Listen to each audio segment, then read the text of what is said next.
L'affaire, c'est que moi, je me suis rendue loin. Là. Moi, pendant des années, j'ai pris toutes ces excuses en note. L'heure à laquelle il rentrait le lundi suivant, le lundi d'après, le mardi, quelle excuse il me donnait. Ça frise quand même l'obsession. Est-ce que tu étais bien? Parce que tu veux te convaincre que ce qu'il te dit, ça fait pas de sens. Parce que il me créait toujours un doute dans ma tête.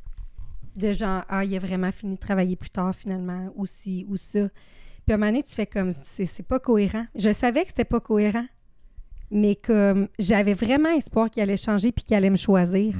Puis j'ai fini par comprendre que si moi, je me choisissais pas, il y a personne qui allait me choisir. Fait que j'ai fini par me choisir.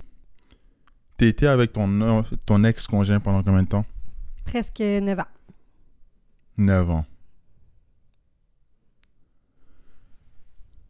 Et tu m'expliquais au téléphone que ton conjoint te trompait. Ouais. Ouais. C'est quoi tromper? Parce que des gens peuvent dire que tromper, il disait salut à quelqu'un qui voyait dans l'ascenseur. Mais c'est quoi tromper pour toi? Écoute, j'ai longtemps minimisé, en fait, En fait, je me suis longtemps posé la question, c'était quoi tromper pour moi? Puis j'en suis venue à la conclusion que pour moi, tromper, c'est vraiment de faire quelque chose dans le dos de l'autre personne. Fait que dès que tu caches des choses, dès que tu caches des messages, dès que tu réponds pas à des appels, pour moi, ça, c'est kind of tromper. Puis j'ai longtemps minimisé l'impact que ça pouvait avoir sur mon sentiment d'importance puis de valeur. Fait que j'ai accepté ça très longtemps en me disant, ben il me trompe pas vraiment parce que, tu sais, il a pas sauté le pas. Mais en fait, je sais pas, tu sais, s'il a sauté le pas ou pas. Mais c'est quoi il faisait? Ben, grosso modo, de ce que je sais, c'est qu'il parlait à des femmes sur les réseaux sociaux, tu sais. C'est juste que l'impact est le même. Que tu me trompes physiquement ou que tu me trompes par texto, ça reste... Je me suis rendu compte que c'était la même douleur, tu sais. Fait que, ouais.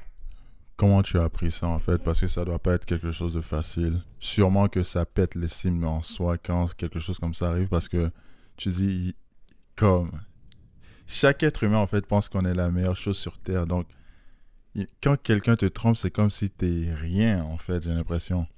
Ben c'est ça, en fait, c'est que c'est l'effet répété qui a fait en sorte que je me connaissais plus, que je pensais que je valais rien, que en conférence, je le dis souvent, j'ai l'impression que j'étais vraiment un sac à poubelle chez nous, un bibelot sur une étagère en train d'attendre qui change, tu sais, puis à un moment donné, ben je me suis rendu compte qu'il allait pas changer, fait que j'ai décidé de me choisir, mais ça a été la décision la plus difficile au monde, tu sais, parce que je l'aimais tellement, puis je me disais, il va changer, tu sais, il va le voir à quel point ça me fait mal. C'est le père de mes enfants, on avait une maison ensemble, fait que tu sais, comme moi, j'ai fait des enfants en me disant, il va changer, j'ai acheté une maison en me disant, il va changer, puis malgré ça, il changeait pas, puis longtemps, je me suis dit, ben ça doit être moi le problème, tu sais, ça doit être moi qui est pas important, c'est moi qui est pas assez. Mais tu savais dès le début qu'il te trompait et tu as quand même décidé d'acheter une maison avec lui, tu as quand même décidé de faire des enfants avec lui, en sachant qu'il te trompait. Pourquoi tu as accepté ça? Quand tu te connais pas, puis que tu veux juste être aimé, moi, je pense que mon adage, c'était « aime-moi mal, mais aime-moi ». J'ai longtemps été la fille avec qui on voulait pas de relation sérieuse, mais avec qui on voulait passer la soirée, par exemple. Puis, ben, j'avais comme un peu accepté ça. Puis lui, c'était la première personne avec qui il semblait peut-être y avoir un intérêt pour aller plus loin, tu sais. Fait que j'ai accepté ça. Parce que j'avais envie de ça, mais puis qu'on me le donnait pas, tu sais.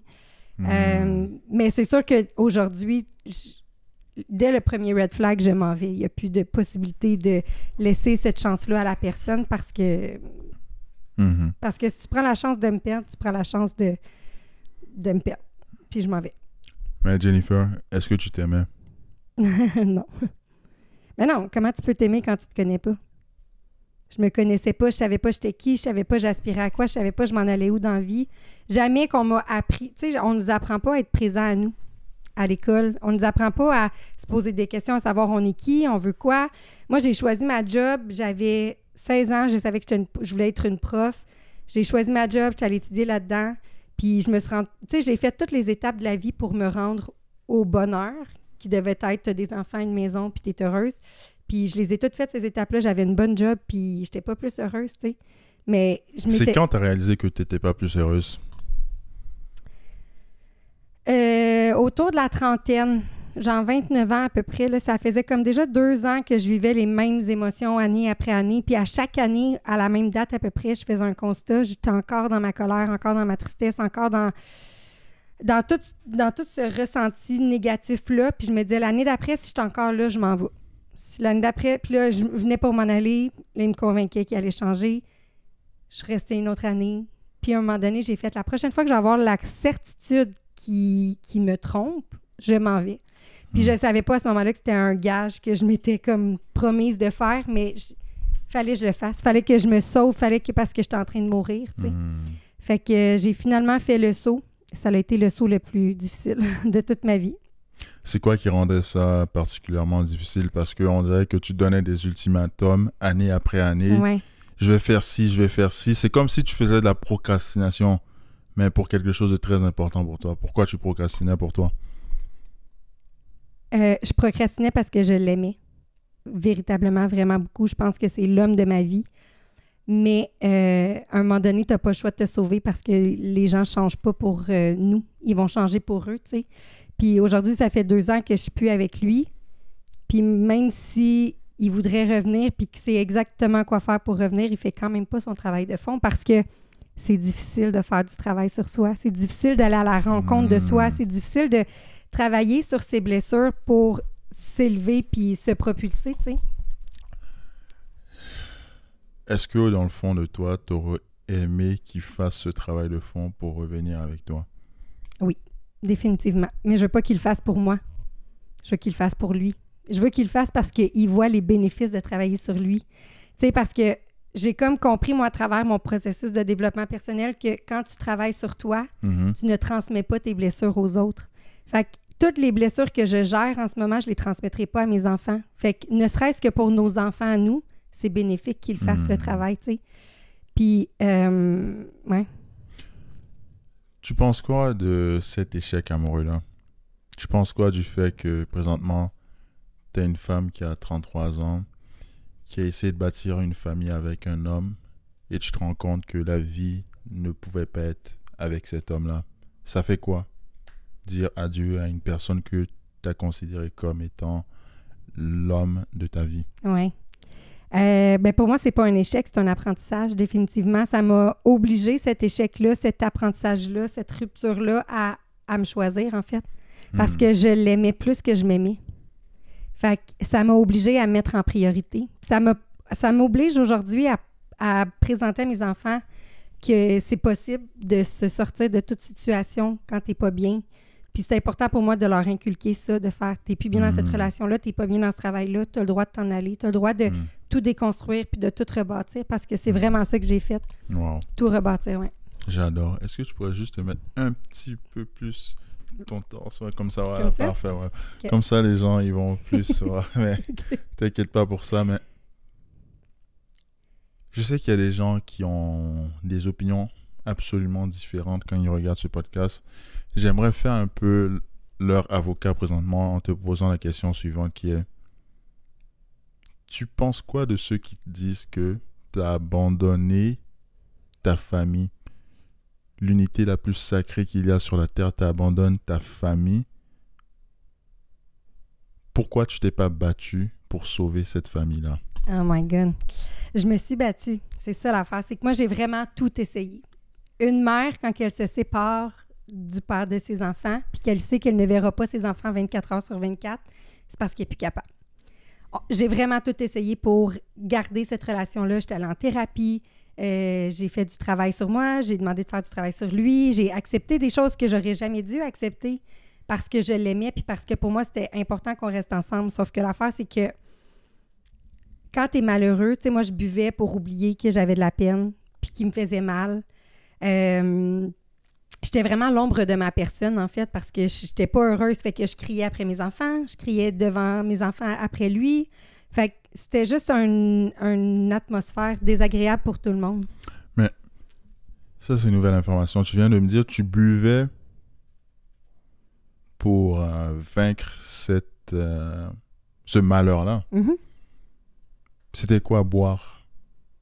C'était genre prendre 2 verres de gin le soir quand je rentrais. C'est juste que j'avais hâte d'être chez nous pour prendre ces verres-là, tu sais. Alors qu'aujourd'hui, moi, quand je me suis séparée, j'ai commencé à me réentraîner vraiment beaucoup parce que j'ai recommencé à me mettre en priorité dans ma vie. Puis j'ai arrêté de boire parce que j'ai retiré la source de cette anxiété-là. Cette anxiété-là, c'est ça, cette source-là anxiogène. J'ai arrêté de boire. C'était pas, j'avais pas un problème d'alcool. C'est juste que on nous apprend tellement pas à être présent à nous dans la société que je devais geler mon problème. Fait que, tu sais, il y en a que ça va être avec l'alcool, d'autres ça va être avec la cigarette, d'autres que ça va être avec... c'est quoi, en fait, je suis curieux parce que je viens de penser à ça, mais c'est quoi qui te rendait précisément anxieuse dans la relation avec ton ex? Le fait de savoir qu'il rentrait pas le soir. Puis que, tu sais, j'avais besoin d'aide, puis que je le disais, puis il rentrait quand même pas le soir. Tu sais? Ben non, mais il rentrait, là. C'est juste qu'il rentrait à des heures... Il rentrait à des heures pas possibles, tu sais. Fait que... Puis moi, mes enfants, tu sais, je te disais tantôt, mes enfants sont parfaits sur plusieurs niveaux, mais ils ne dorment pas, les deux. Fait que moi, ils n'ont jamais dormi depuis 5 ans. Fait que j'avais vraiment... Puis lui, il les prenait, puis il couchait en 2 minutes et quart. J'avais besoin de lui pour être là, pour m'accompagner dans la routine, puis il n'était pas là.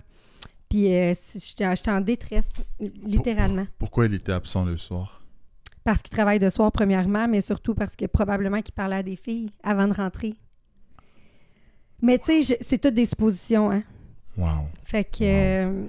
Mais... Ouais. Wow. Mais c'est une belle personne. Non, je juge pas. Parce que ça, c'est ta version de l'histoire. Peut-être que lui, dans son histoire, lui, il va dire c'est toi qui faisais tout ça. Tu comprends ce que je veux dire? Oui, j'invite des gens à mon podcast et oui, on écoute votre histoire et tout, mais ça veut pas dire que ce que tu dis, c'est la vérité. Il y a toujours une nuance au sujet. Peut-être que la vérité est probablement plus proche du milieu. Peut-être que son point de vue à lui, il va dire c'est elle qui sortait, qui venait pas le soir. Tu comprends ce que je veux dire? Oui. Tu comprends ce que je veux mais dire? Non, mais oui. Mais s'il était là, il dirait quoi par rapport à ça? Tu penses que ça serait quoi sa réponse de pourquoi il venait pas... pourquoi il venait aussi tard? Il te répondrait quoi? Ou en fait, est-ce que tu as déjà posé cette question? Pourquoi tu arrives aussi tard à ton ex? L'affaire, c'est que moi, je me suis rendue loin. Là. Moi, pendant des années, j'ai pris toutes ces excuses en note. L'heure à laquelle il rentrait le lundi suivant, le lundi d'après, le mardi, quelle excuse il me donnait. Puis j'ai retrouvé ça récemment, puis j'étais comme, à quel point t'es... Mais est-ce que t'étais pas devenue quelque peu folle? Parce que c'est des exemples que tu dis, ça frise quand même l'obsession. Est-ce que t'étais bien? Parce que tu veux te convaincre que ce qu'il te dit, ça fait pas de sens. Parce que il me créait toujours un doute dans ma tête. De genre, il a vraiment fini de travailler plus tard finalement, ou ci, ou ça. Puis à un moment donné, tu fais comme, c'est pas cohérent. Je savais que c'était pas cohérent, mais comme j'avais vraiment espoir qu'il allait changer puis qu'il allait me choisir. Puis j'ai fini par comprendre que si moi je me choisissais pas, il y a personne qui allait me choisir. Fait que j'ai fini par me choisir. Wow. Ouais. C'est un très bon choix. Oui, définitivement. C'était comment le lendemain de ce choix-là, c'est-à-dire après avoir pris ce choix? Comment ta vie a changé? Difficile. Tu sais, ça a été la pire affaire de toute ma vie, ma séparation, mais en même temps la plus belle parce que ça m'a permis de me réinventer puis de me réincarner pleinement. Moi, j'ai vraiment tout déconstruit. Je me suis séparée, j'ai changé de carrière, j'ai appris à me connaître. Fait qu'aujourd'hui, je sais exactement qui je suis puis les red flags, je les écoute. Parce que les red flags, avec lui, je les ai eus il y a 10 ans. C'est juste que je voulais tellement qu'on m'aime parce que je m'aimais tellement pas puis je me connaissais tellement pas que je me disais, si lui veut m'aimer, ben je vais le prendre puis je vais prendre tout le négatif, mais au moins on va m'aimer, tu sais. C'est quoi s'aimer maintenant? T'as appris à t'aimer maintenant. Donc c'est quoi la définition de s'aimer maintenant pour toi? S'aimer maintenant, pour moi, c'est de mettre mes limites puis de me respecter. Fait que je me suis posé les questions, c'est quoi mettre mes limites pour moi? Qu'est-ce qui se passe quand quelqu'un dépasse cette limite-là? Tu sais, moi, je dis les choses avec bienveillance, avec cœur. Tu as une chance. Si tu dépasses cette limite-là, c'est terminé. Tu sais, c'est drastique, mais je me dis que si tu m'aimes, tu prends pas la chance de me perdre, en fait. Puis tu me fais sentir importante, puis tu me rassures, puis c'est ça, parce que moi, c'est ce que je donne quand j'aime une amie, une collègue, peu importe. Ouais. C'est quand la dernière fois que tu as pleuré? Ce matin. Ah, tu parles de la relation ou tu parles de pleurer? Non, pour pleurer. Ce matin. Pourquoi? Hey, j'ai pleuré ce matin parce que je me suis levée avec une réflexion de qu'est-ce que le être et le faire. Puis, je suis beaucoup dans le faire. Puis, j'ai écrit une publication en m'en allant au gym sur je suis une fille de faire, puis j'essaie de trouver un équilibre entre le être et le faire, puis je sais pas comment faire parce que je sais pas ça ressemble à quoi le être. Puis c'était un peu le même combat quand je me suis fait mettre en arrêt de travail l'année passée avec mon médecin. Je l'avais appelé, j'ai dit j'ai tout pour être heureuse, puis pourtant je le suis pas parce que je sais pas ce que je cherche, je sais pas ça ressemble à quoi le bonheur. J'ai jamais été heureuse dans ma vie d'adulte. Fait que il m'a mis en arrêt de travail, puis j'ai commencé mon travail de développement personnel sur apprendre à me connaître. Puis mon amie, elle m'a dit, Jen, le bonheur se trouve dans les petites choses. Fait que enjoy ton café latte, enjoy le soleil sur ta peau, enjoy le fait que tu es capable de nourrir tes enfants sans te demander si tu as assez de bouffe dans le frigidaire, tu sais. Fait que je me suis mise à être en gratitude pour ça. Puis, c'est ça, j'ai soulevé la question du être et du faire ce matin. Puis là, toutes les gens me donnaient leur définition du être et du faire.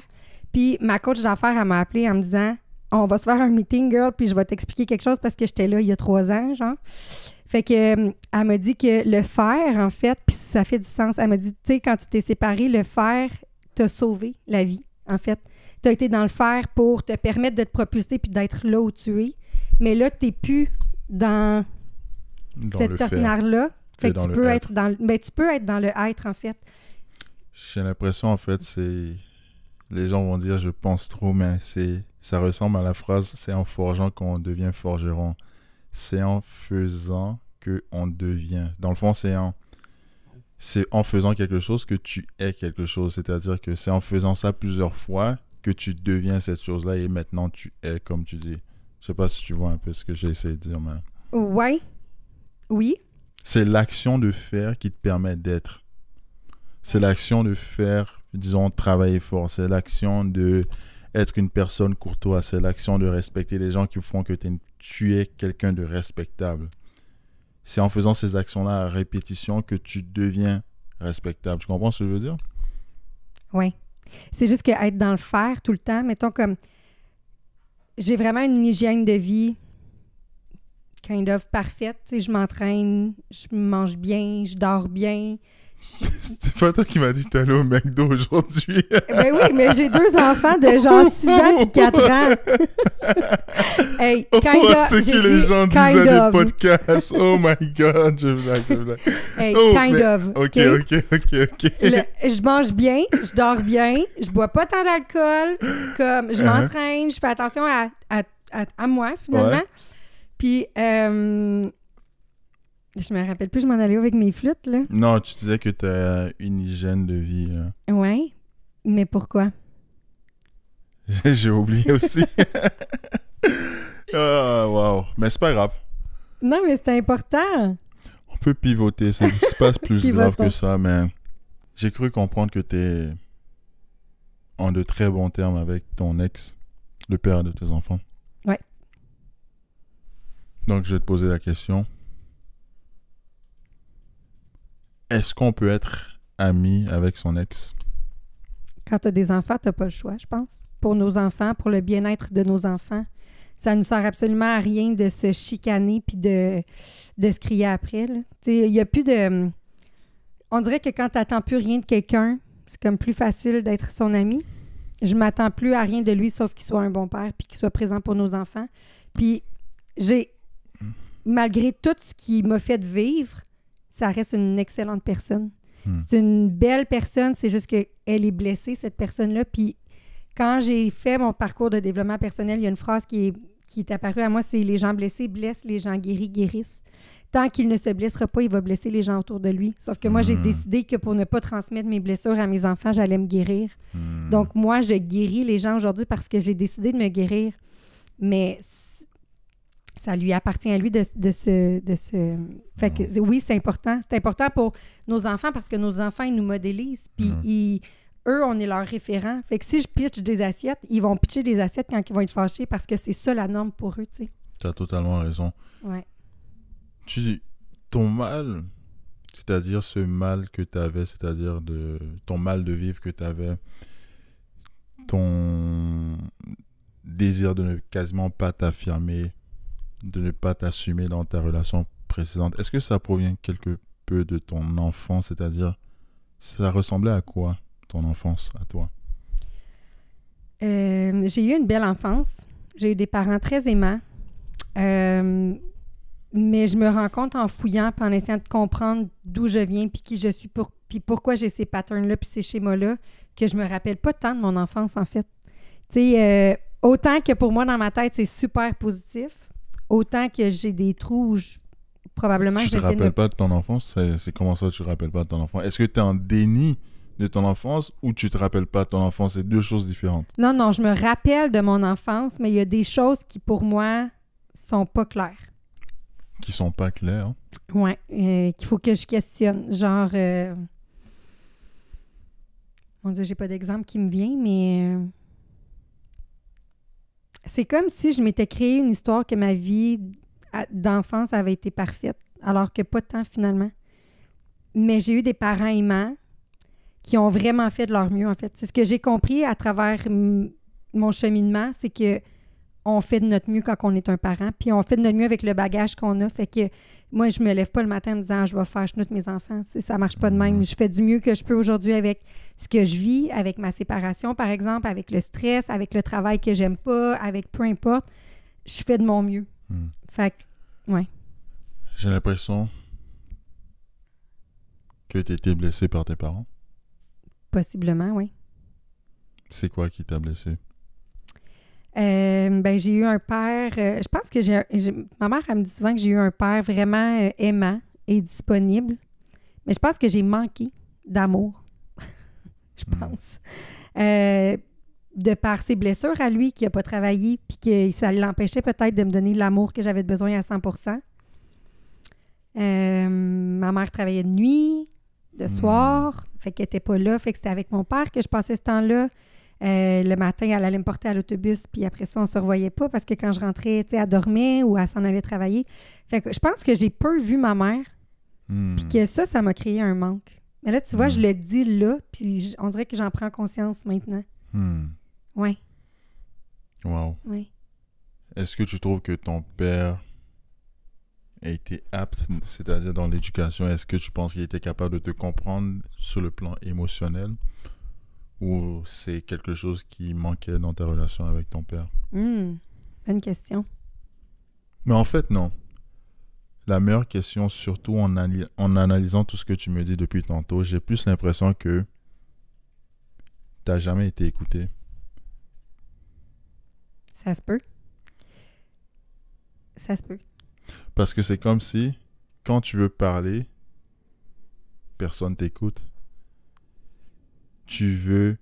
T'es prêt. C'est comme si j'avais l'impression que t'acceptais des choses inacceptables parce que t'avais pas l'impression d'en valoir la peine. Ouais. Est-ce que t'as eu l'impression que tes parents s'en foutaient de toi dans ta jeunesse? C'est-à-dire que t'avais pas tant d'importance que ça? Non, je pense pas. Je pense vraiment que mes parents, ils m'aimaient puis qu'ils faisaient du mieux qu'ils pouvaient avec leur éducation. Ouais. Tu sais, il faut comprendre leur background à eux. Mes parents, c'est les plus jeunes d'une famille de 13. Fait qu'ils ont été élevés par leurs frères, par leurs sœurs. Fait que, tu sais, ils sont pas deux, là. Tu sais, c'est pas autant facile de donner de l'amour à un que d'en donner à deux que d'en donner à 13. Fait que je peux comprendre qu'ils n'ont pas été élevés par leurs parents, tu sais. Fait que non, je pense vraiment qu'ils ont fait de leur mieux. Puis c'est ce qui a fait en sorte que j'ai été capable de me guérir de cette partie-là de ma vie. C'est que je sais qu'ils ont fait de leur mieux, finalement. Ouais. Disons que tu es une personne qui disons que tu pouvais sortir de ton corps et tu te regardais maintenant et on te posait la question de façon objective. Est-ce que tu es guéri? Tu répondrais quoi? Je pense qu'on peut jamais être vraiment guéri. Je pense qu'on peut tout déconstruire puis continuer de travailler sur nous. Il y a toujours des choses qui vont faire surface. Mais plus que tu vas travailler sur toi, plus que tu vas déconstruire, puis moins que tu vas balayer du revers de la main, plus que ça va être facile d'être sur des bonnes vibrations, en fait, parce que c'est ce que j'ai compris à travers tout mon parcours, c'est que plus tu travailles sur toi, plus que tu as ces bonnes vibrations, plus que tu peux attirer à toi, finalement. Fait qu'aujourd'hui, je me connais bien. Aujourd'hui, je sais la valeur que j'ai. Il faut souvent que je me rappelle que je suis importante puis que je suis assez. Puis c'est un exercice que je fais aussi avec mes enfants. Pourquoi tu as besoin de te rappeler que tu es importante si Parce tu le crois au c'est plus profond de ancré au toi? plus profond de moi. Quand ça fait 30 ans que tu te répètes que tu n'es pas assez puis que tu n'as pas de valeur, il faut que tu te répètes, il faut que tu te ramènes. Mais pourquoi tu pensais que tu n'étais pas assez depuis 30 ans? Parce que ça veut dire que c'est depuis que tu es enfant que tu penses que tu n'es pas assez. C'est quoi qui t'a fait croire que tu n'étais pas assez?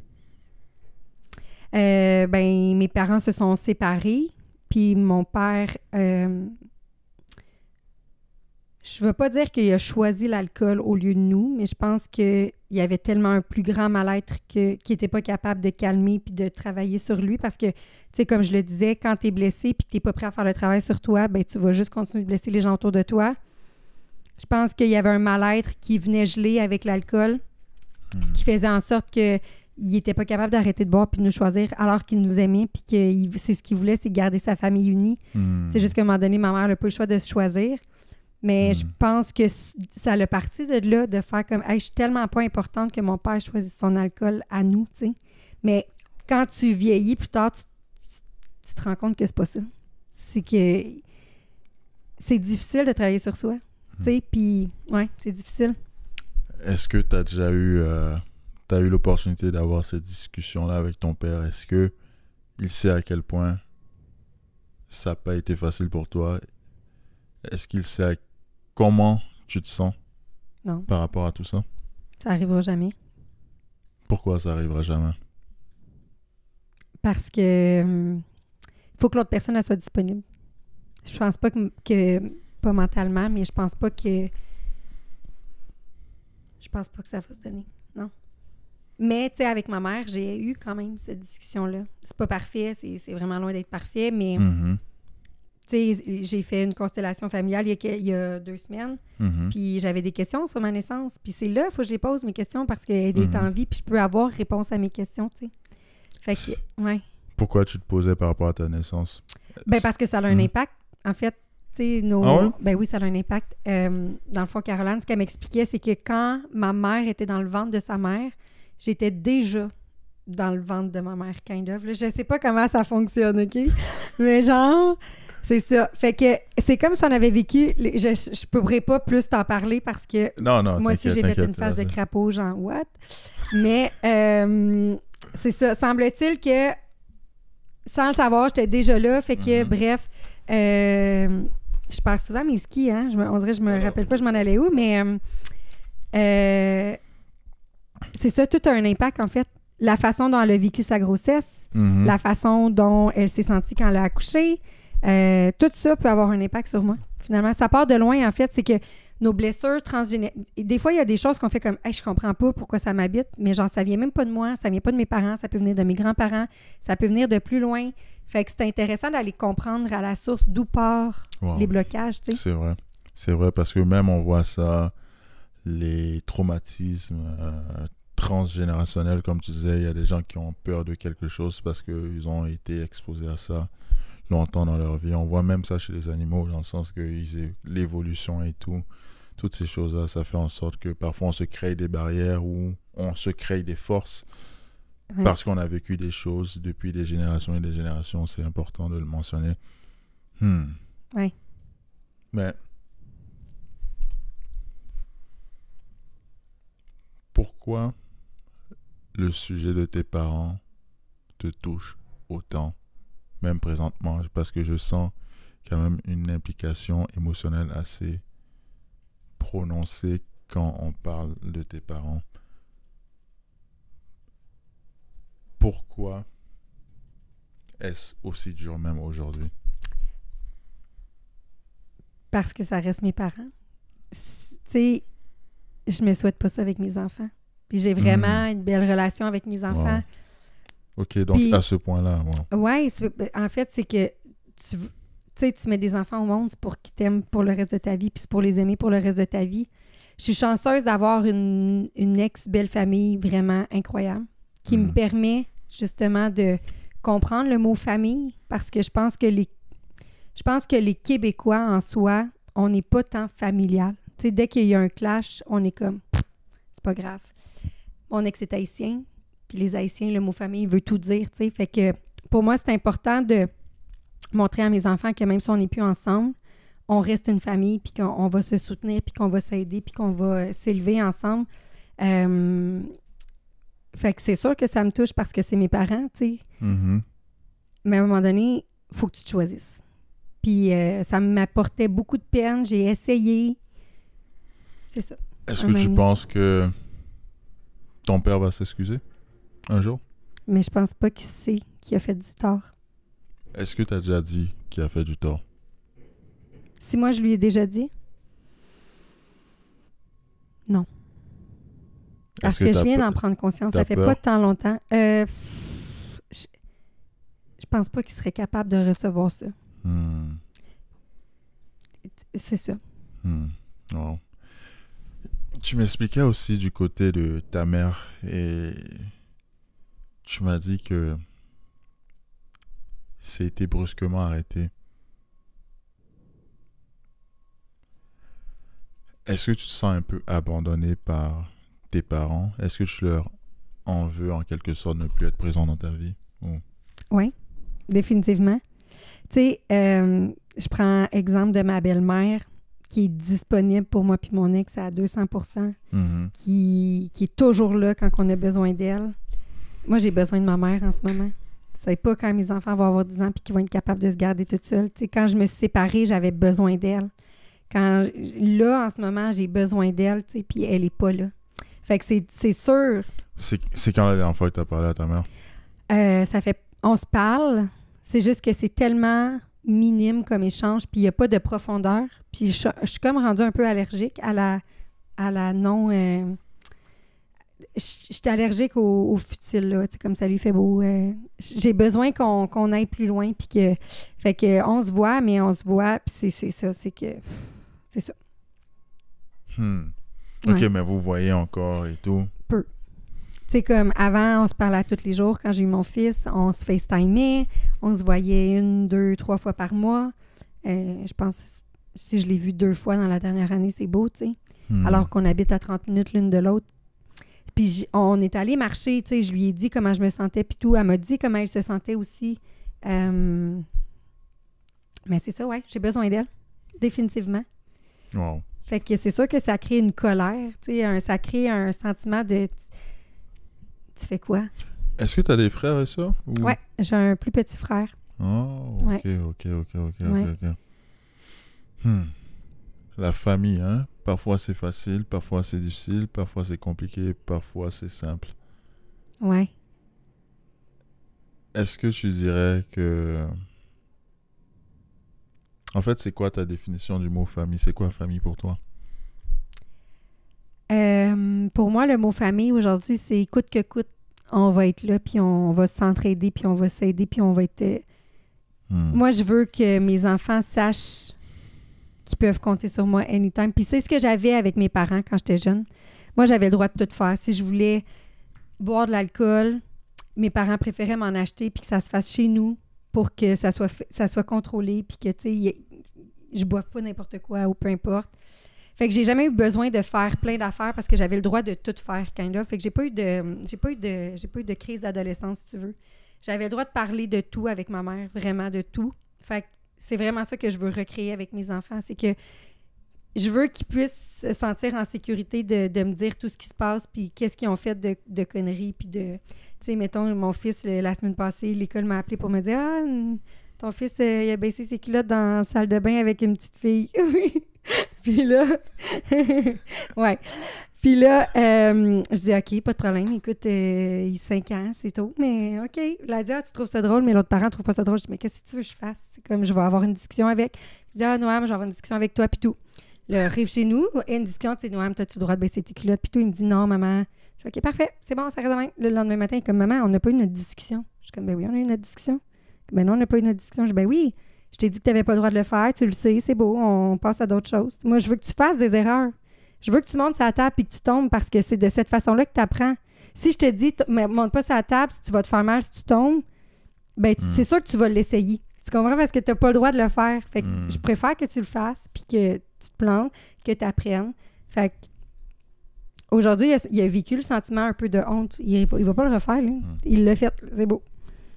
Ça t'a appris quoi d'être mère? La vie. tu sais, moi, ça m'a appris à m'aimer puis à me choisir parce que si je me choisissais pas, c'est comme si je disais à mes enfants que ça valait pas la peine de se choisir. Fait que mes enfants, c'est devenu mon barème. Est-ce que j'accepterais que ma fille reste dans une relation avec, mettons, tu sais, j'accepterais pas que si j'accepte pas que ma fille se parle comme je me parle, j'ai pas le droit de me parler de cette façon-là.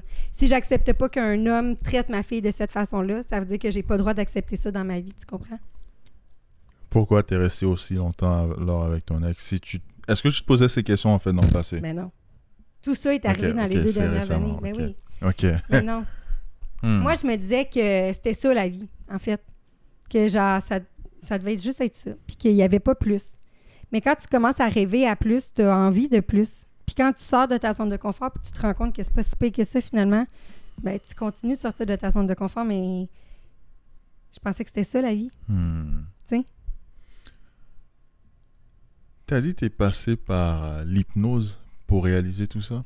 Ou pour exploiter ton plein potentiel, mais c'est quoi l'hypnose? Ben l'hypnose, c'est d'aller travailler avec le subconscient. Fait que c'est toutes des choses qu'on a à l'intérieur de nous. C'est des vérités qu'on connaît déjà, mais qu'on n'ose pas affirmer, par exemple. Fait qu'avec l'hypnose, on vient juste trouver ces clés-là. Puis ben, moi, avec mon coaching, je permets aux gens de venir prendre des prises de conscience. Puis de par cette prise de conscience-là, tu peux prendre action. Parce que sans conscience, tu ne peux pas prendre action, finalement.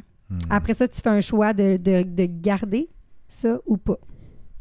C'est quoi une des premières choses que tu as eu conscience après l'hypnose? Tu as dit la première fois qu'on t'a hypnotisé, c'est quoi? Tu as pris conscience de quoi? Ben moi, j'ai commencé à consulter en hypnothérapie parce que je bingeais. Puis je m'auto-sabotais. Ça veut dire quoi, ça? Binger, ça veut dire que je pouvais manger un sac de... Hein?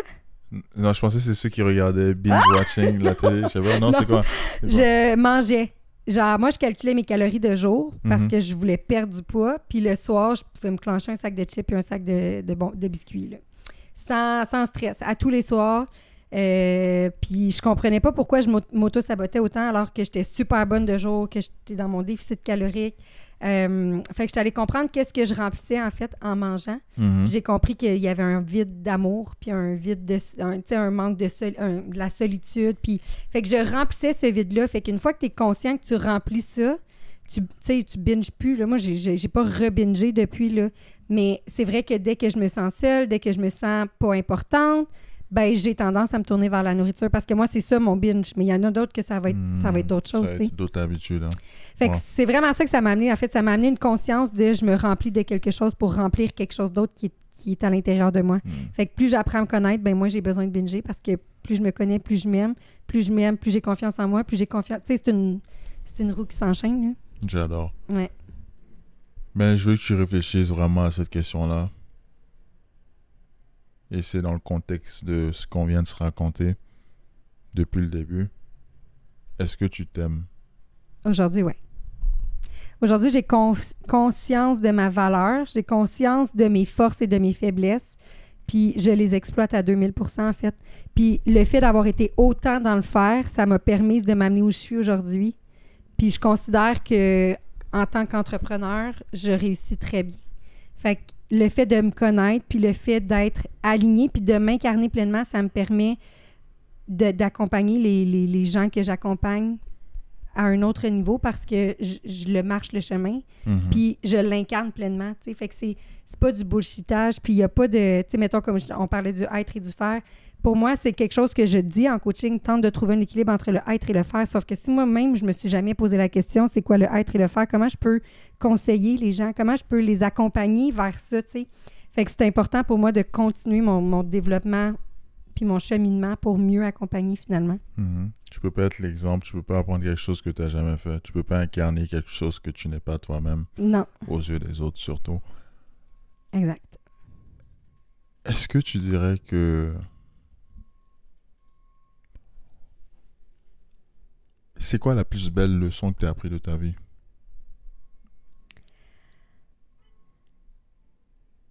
Que tout part de toi. Tout part de tes pensées. Puis que si toi, tu n'oses pas te choisir puis te mettre de l'avant, bien, il n'y a personne qui va le faire. Fait que t'es mieux de te choisir puis d'apprendre à te connaître parce que t'es la personne la plus importante de ta vie. Tu sais, moi, j'ai joué le rôle secondaire toute ma vie. Jusqu'à mes 32 ans. Puis j'ai fait, là, je vais jouer le rôle principal, tu sais. Parce que c'est ma vie.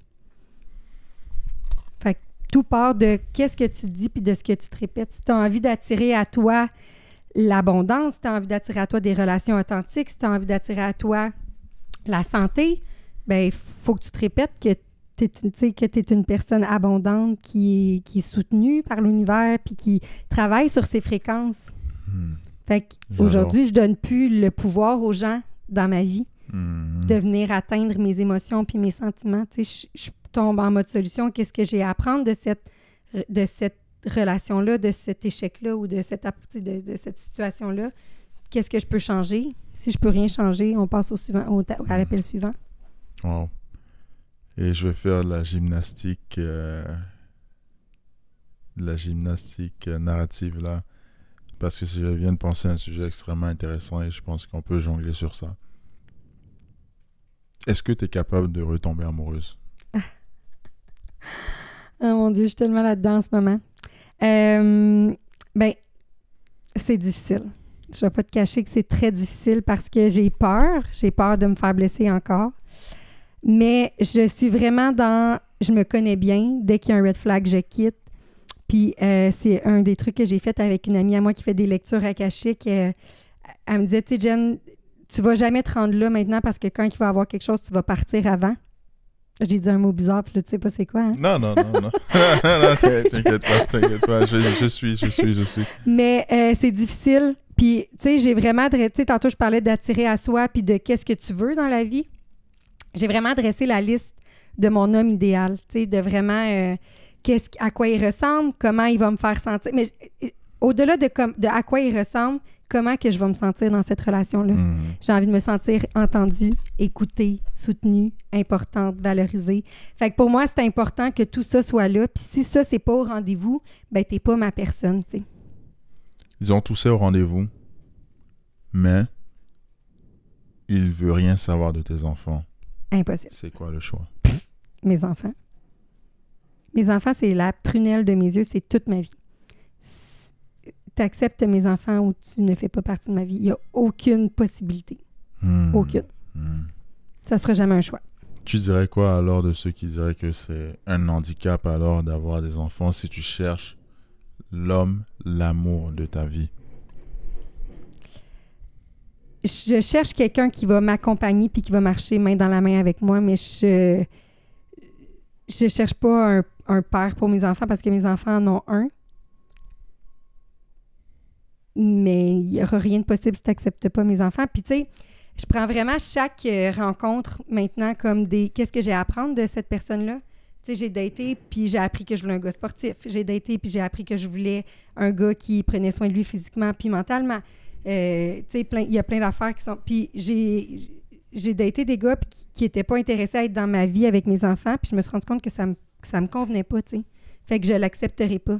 J'ai rencontré des personnes qui avaient tout ce que je cherchais, sauf que c'était pas 100% ce que je voulais, puis j'ai arrêté parce que ça me sert à rien de continuer dans une relation qui m'amène pas ce que j'ai de besoin, tu sais. Parce que ultimement, en ce moment, ma vie, elle est parfaite, dans le sens où je suis capable de m'amener mon bonheur, je suis capable de m'amener mon amour, puis je veux quelqu'un qui va pouvoir rentrer dans ma vie puis qui va être capable de m'amener quelque chose que je suis pas capable de m'amener finalement. Ouais, fait que je suis pas pressée. Parce que justement, aujourd'hui, j'ai plus le même discours de « aime-moi mal, mais aime-moi ».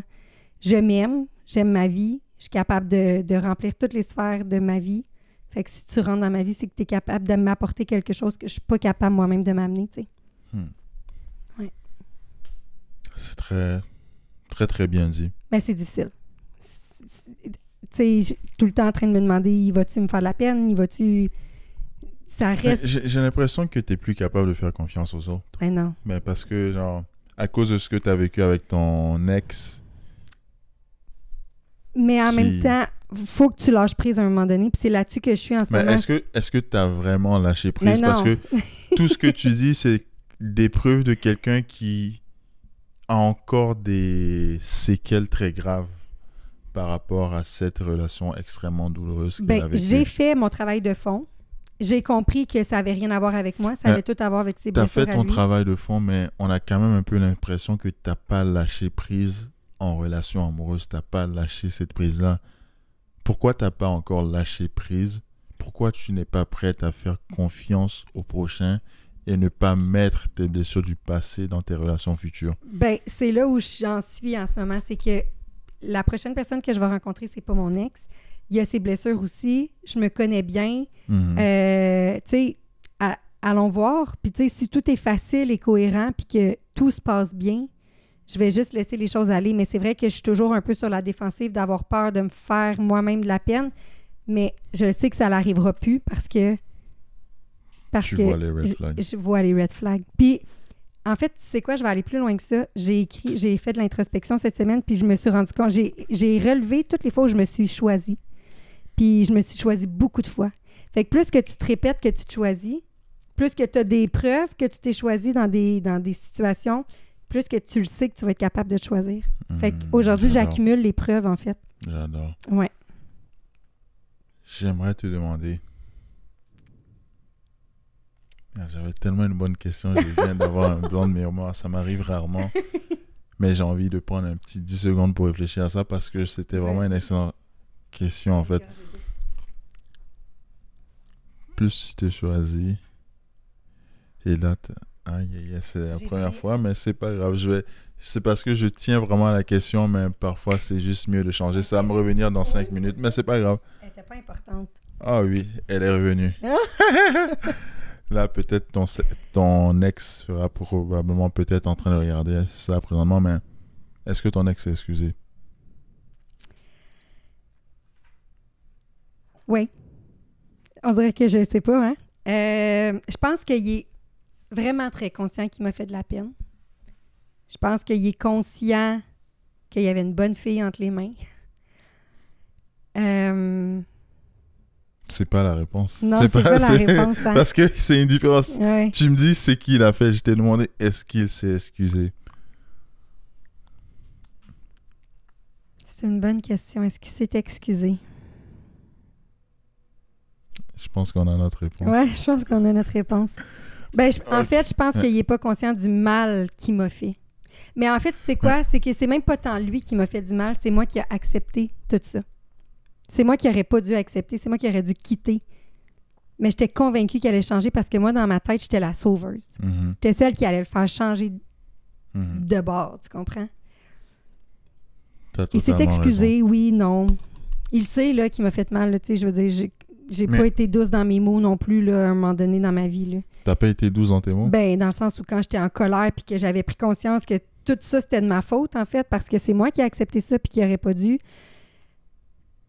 J'étais fâchée contre moi.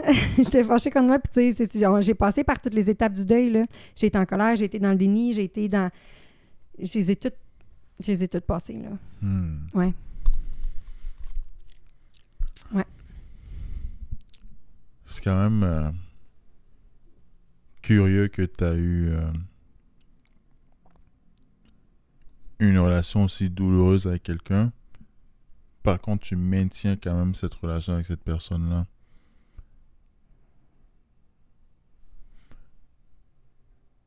Et vous avez une relation très proche. Mais qu'est-ce que tu dirais de ceux qui critiqueraient cette relation pour dire cette femme est encore dans le déni et cultive une excellente relation avec quelqu'un qui l'a fait très mal. Elle est encore dans le déni. J'y crois pas qu'elle a changé. Sincèrement, j'en ai rien à battre. Parce que j'en ai vraiment rien à faire. Je vis ma vie et je protège mes enfants. Fait que c'est le père de mes enfants.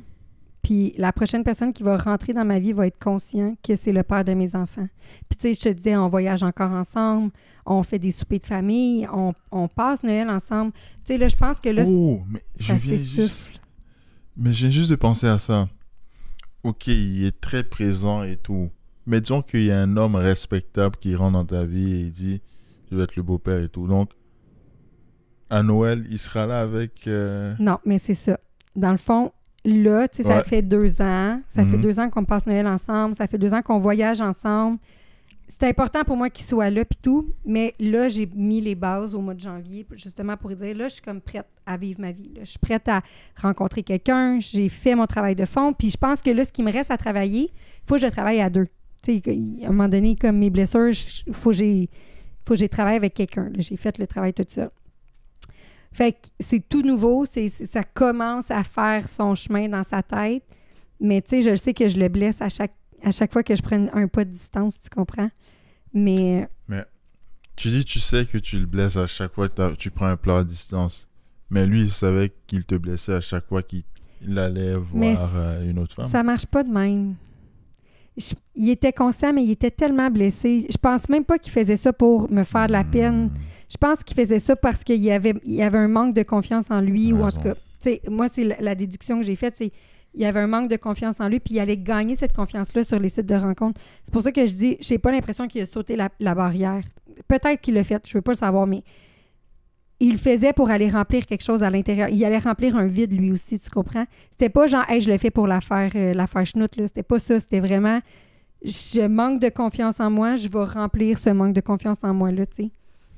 Ça avait rien à voir avec moi, en fait. C'est ce que je me suis rendu compte, c'est que ça avait tout à voir avec lui. Puis ça a tout le temps tout à voir avec nous. Tu sais, moi, je pose mes propres actions pour mon propre bonheur, pour mes propres avantages à moi. Toujours et en premier lieu, pour moi. Après, je pense aux autres, définitivement. Mais la première personne impliquée, c'est moi puis mes enfants. Fait que c'est comme ça pour tout le monde, en fait. Tu sais? C'est vrai. On vit avec nous 24 heures sur 24, so c'est important de savoir se prioriser quand il le faut. Ouais. Prendre soin de soi quand il le faut et ne pas se négliger mentalement et physiquement non plus, parce que les deux vont de soi. Mais quand tu ne l'as jamais fait, tu sais pas où commencer puis comment le faire, tu sais. Si là, je vais dire, tu vas dire, oh, ce gars-là, vraiment, il a pas pitié des gens, mais je vais le faire. Si ton père était devant toi présentement, c'est quoi tu lui dirais? Toi puis tes questions. Je pense que je lui dirais que je manque de lui. J'aimerais ça qu'il soit là aux premières loges de la vie de mes enfants, tu sais. J'aimerais ça qu'il les voit grandir. J'aimerais ça que mes enfants aient un lien avec lui plus que je t'ai envoyé 50$ à Noël. Tu sais? C'est mieux qu'une certaine que je sais c'est $5 d'héritage. Mais tu sais, je vois les parents à mon ex impliqués, puis je trouve ça tellement beau, puis je trouve ça tellement le fun, tu sais. J'aimerais ça que mes parents soient impliqués, puis qu'ils voient mes enfants. C'est sûr, ça fait mal, hein, parce que genre, d'un côté, il y a un support quasiment inconditionnel, et de l'autre, le néant. Ouais. La solitude. Est-ce que tu te sens seule? Très. C'est mon sujet en ce moment sur lequel je travaille parce que je me suis rendu compte que si j'avais pas mes enfants, je serais seule, en fait. Très seule. Tu sais, si j'avais pas mon ex et sa famille, j'aurais personne. Je m'aurais moi, là, je veux dire comme. Mais je veux dire, ça reste que le soir, je me couche toute seule, puis je me lève toute seule le matin. Faut que je m'aime en tabarnouche pour être bien dans ma vie, là. Tu vis cette solitude comment? En mangeant. Ben, plus maintenant, mais je l'ai fait. J'ai mangé beaucoup. J'essaie de la remplir autrement. Maintenant, je l'ai fait beaucoup dans le fer. J'ai été dans le fer pour m'occuper, pour pas prendre conscience que j'étais seule. Sauf que le moment où j'ai le plus grandi l'année passée, c'est quand j'ai eu un 3-4 mois où il n'y a aucun gars qui rentrait dans ma vie. Puis pas parce que je voulais pas, parce que ça n'arrivait pas. Puis c'est bizarrement, pas bizarrement, mais c'est le moment où j'ai le plus appris sur moi. Parce que quand tu es tout seul, tu n'as pas le choix de te poser des questions puis d'être tout seul avec toi. Fait que je sais que pour pouvoir contrer cette solitude-là, il faut que je sois seule pour mieux la comprendre. Parce que, tu sais, souvent, je dis, pour enjoyer le haut, il faut que tu enjoyes le bas. Il faut que tu marches le bas, il faut que tu marches chacune des marches, tu sais. Fait que chacune des marches que tu montes sont importantes pour enjoyer après le moment où je serai plus seule. Puis, je sais que le moment où je serai plus seule s'en vient.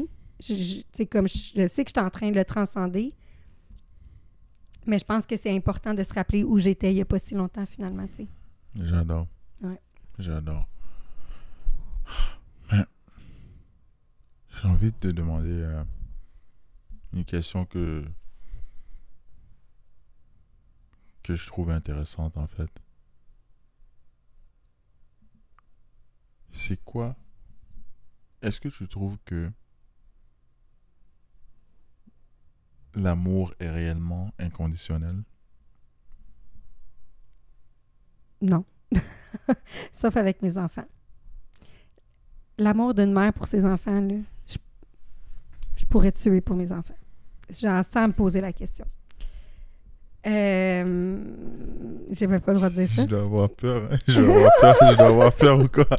Oh! Non, mais, tu sais, c'est ça. Don't play with me parce que mes enfants, c'est mes enfants. Puis je vais aller à la guerre pour eux autres, mais... Non, je pense que le seul amour inconditionnel que tu dois avoir, c'est envers toi-même. Tu dois t'aimer assez puis être capable de te choisir no matter what. Je pense que c'est le seul qui existe vraiment. En fait, c'est le seul que tu dois apprendre à... Soutenir, maintenir, je sais pas. Ouais, apprendre à mettre en place pour te choisir. Demain, c'est la Saint-Valentin, mais vous allez voir cet épisode-là plus tard. C'est quoi ton message d'amour pour cette Saint-Valentin? Je te laisse faire mon travail. Aime-toi, toi. Aime-toi, toi. Si toi, tu t'aimes pas, comment les gens peuvent t'aimer? Si toi, tu te mets pas en priorité, comment les gens peuvent te mettre en priorité dans leur vie? Tout part de toi. Tout part du message que tu envoies aux gens. Fait que aime-toi. Puis les gens vont t'aimer, tu sais. Est-ce que tu parles à la toi du passé? Oui, mais je parle surtout à mes enfants. J'ai envie que mes enfants s'aiment, puis je veux qu'ils sachent maintenant qu'ils sont importants. Tu sais, nous, on a une routine, je vais l'appeler « je suis ». Là. Moi, quand j'ai commencé à travailler sur moi, c'était « je suis belle, je suis bonne, je suis capable », mais j'y croyais pas. Puis plus je me le répétais, puis plus j'y mettais de l'intention, puis plus j'y mettais de l'émotion, plus je me... OK, c'est de même que je vais me sentir quand je vais me trouver belle. Fait que tout doucement, ça a fait son chemin, puis je suis venue déjouer mon subconscient.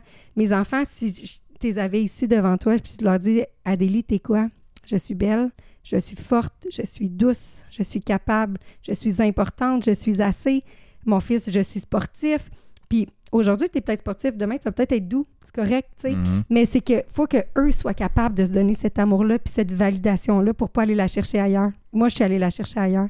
Fait que le fait de me connaître puis de me mettre en priorité, ça me permet de leur apprendre ça puis de, justement, ne pas aller chercher cette validation-là ailleurs. Wow. Ouais. Ouais. Fait que je suis heureuse de tout ce cheminement-là parce que je suis la meilleure mère au monde entier. Tu sais, s'il y a bien une affaire que je ne doute pas dans la vie, c'est de mon rôle de mère. Tu as dit que tu es la meilleure mère au monde? Au monde! Okay. Pour mes enfants! OK. Pour mes enfants. Merci Peut-être que pour une autre père, peut-être pour une autre paire d'enfants, je ne serais pas la meilleure mère au monde, mais pour mes enfants à moi, je suis la meilleure mère au monde. C'est bien, au moins, on ne va pas frustrer toutes les autres mamans sur la terre, là. Mais mes enfants sont chanceux. Vraiment, puis je leur dis souvent, vous êtes chanceux d'avoir de la nourriture sur la table. Vous êtes chanceux qu'on puisse aller au McDonald's ce soir, se payer ça, parce qu'il y a des enfants qui n'ont rien. Vous êtes chanceux d'avoir des parents qui vous disent qu'ils vous aiment, puis qui sont disponibles, puis qui sont présents. Puis c'est pour ça que j'ai démissionné de l'école. C'est parce que j'avais envie d'être présente pour eux. Puis je vais aux après-midi jouer avec mon fils à l'école. Je suis pas pressée le matin parce que je commence à travailler à 9h ou à 10h. Fait qu'on enjoy nos matins, on met pas de cadran. Mon fils était malade lundi, il filait moins bien. J'avais la possibilité de le garder chez nous. J'étais pas obligée d'aller travailler. Si j'avais travaillé à l'école, j'aurais été obligée de... Fait que je leur apprends, en fait, à se mettre en priorité puis à se choisir, puis je déconstruis tout ce qui, moi, me servait pas. Pendant 30 ans, je me suis fait dire « go, go, go ». Bien, j'ai déconstruit ça parce que ça me servait plus aujourd'hui dans ma vie. Je me suis posé la question, est-ce que ça me sert encore? Est-ce que je veux encore vivre ça? Est-ce que je veux transmettre ça à mes enfants aussi? Fait que... Wow. Ouais. Puis je me suis rendu compte que plus je travaillais sur moi, moins j'ai foqué, en fait. Fait que ça m'encourage vraiment beaucoup à travailler sur moi. C'est quand même un cercle glorieux. Il y a le cercle vicieux. Oui. Je viens d'inventer le terme cercle glorieux. J'aime dans le sens, plus tu fais des bonnes choses, plus de bonnes choses vont arriver. Mais retournons sur le thème de la solitude. On va conclure par ça. Même si c'est pas une bonne manière de terminer ça parce qu'on est à la Saint-Valentin prochainement pour les gens. Mais est-ce que tu as des amis? Hey, c'est drôle, hein? C'est drôle que tu me poses cette question-là. Écoute, non, j'ai pas d'amis. je vais rectifier, mais j'ai pas d'amis proches, j'ai pas d'amis j'en ai pas à qui je peux me confier, à qui je peux être vulnérable, puis de me dire, hey, no matter what, elle va tout le temps être là, puis elle va tout le temps avoir mon bac. Et c'est un travail aussi que j'ai fait de manifester mon ami de rêve. J'ai demandé à l'univers une personne sur qui je peux compter, faire confiance, puis avoir des discussions poches, mais qui est genre nécessaire, que je peux t'appeler à 3 heures du matin. Parce que moi, je suis ce genre de personne-là. Moi, je t'aime, tu peux m'appeler à 3 heures du matin, je vais tout le temps être disponible. Je comprenais pas pourquoi moi, je donnais ça aux gens, mais que je recevais pas ça. Puis, ça vient avec mon rapport à la solitude. Je pense qu'il fallait que je travaille, justement. Puis, j'ai demandé à l'univers une amie, puis j'en ai reçu 3. Je sais pas si ça va être des amis, comme je te dis que ça va être, mais pour le moment, ça semble être ça. Genre, ma coach d'affaires ce matin qui m'a appelée, qui est une amie, qui est une partenaire aussi en business, mais qui m'a appelée puis qui était comme, Jen, je suis passée par là, j'ai besoin de te donner une coupe de shortcut, puis qui m'a rentré dedans avec amour, mais genre, c'était nécessaire pour me faire prendre des prises de conscience finalement. Fait que le fait de poser des questions sur mes plateformes fait en sorte que ça me permet de grandir, puis de faire grandir les autres en même temps. Oh. Puis, je la remercierai jamais assez d'avoir pris ce 30 minutes-là, tu sais, qu'elle n'était pas obligée de me donner pour me permettre de faire cette prise de conscience-là. Non, fait que je te dirais que ça tend vers oui, parce que c'est dans mes demandes à l'univers. J'aime ça. Tu l'as pas obtenu à 100%, mais tu sais que tu vas l'obtenir. Ouais. Mais je suppose que tu avais quand même des amis. Est-ce que c'est dû à ta relation avec ton ex que tu as perdu tes amis d'enfance ou de jeunesse, comme on préfère? Non, je pense qu'on s'est juste comme séparés avec le temps. Je pense par contre que, comme c'est ça, quand j'aime, je suis très intense, fait que je pense que je voulais tout le temps être avec lui, puis vu que je n'étais pas souvent avec lui, dès que je pouvais être avec lui, je cancelais toutes mes affaires aussi. Mais je pense pas que ça l'a... je pense pas que ça allait jouer, là. J'avais pas tant d'amis non plus avant, là. Fait que non, j'ai pas tout sacrifié pour lui, tu sais, dans ce sens-là, parce que j'avais pas grand-chose. Puis la seule meilleure amie que j'ai, puis que j'avais, mais que j'ai aussi, là, tu sais, comme... C'est juste que on n'est plus à la même place dans la vie, tu sais. Elle vient d'avoir un bébé. Moi, je suis comme un peu allergique à ça, parce que j'ai comme... Ça a été vraiment difficile les premières années, tu sais. J'étais toute seule. C'est intense, là, des enfants qui dorment pas. J'allaitais. Fait que on dirait que j'ai plus envie d'entendre parler de bébé, puis c'est pas, tu sais, parce qu'elle a tout le temps été là pour moi. Fait que j'essaie quand même d'être là pour elle, mais c'est difficile. Est-ce que c'est pas toi qui es en train de l'abandonner? Ben, c'est... Oui puis non, dans le sens où, genre, je suis plus là. J'essaie d'être là le plus que je peux. Tu sais, mettons, je fais des bains bébés. Là. Moi, quand je me suis startée en affaires, je faisais des bains bébés. Elle vient d'avoir son bébé, fait que j'étais allée faire son bain bébé, tu sais. Mais c'est vrai que c'était très challengeant pour moi, sa grossesse, parce que j'avais pas tant envie d'en entendre parler, parce que je suis plus du tout là, puis parce que pour moi, c'est pas des bons souvenirs, tu sais. J'ai été en dépression à mon fils pendant ma grossesse. Mais qu'est-ce que tu dirais de quelqu'un qui dirait que tu fais preuve d'égoïsme parce que tu sais que cette personne-là passe une étape très importante de sa vie. Ouais. Et toi, tu prends la décision de transposer tes traumatismes sur elle et la mettre dans cette prison-là, et tu dis que tu n'as pas envie d'entendre parler de ça.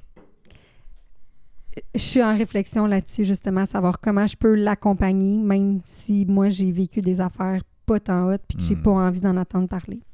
Fait que c'est dans mes pensées. Puis, tu sais, j'essaie quand même de prendre des nouvelles, mais je sais que je suis pas l'amie que je devrais être en ce moment. Wow. Ouais.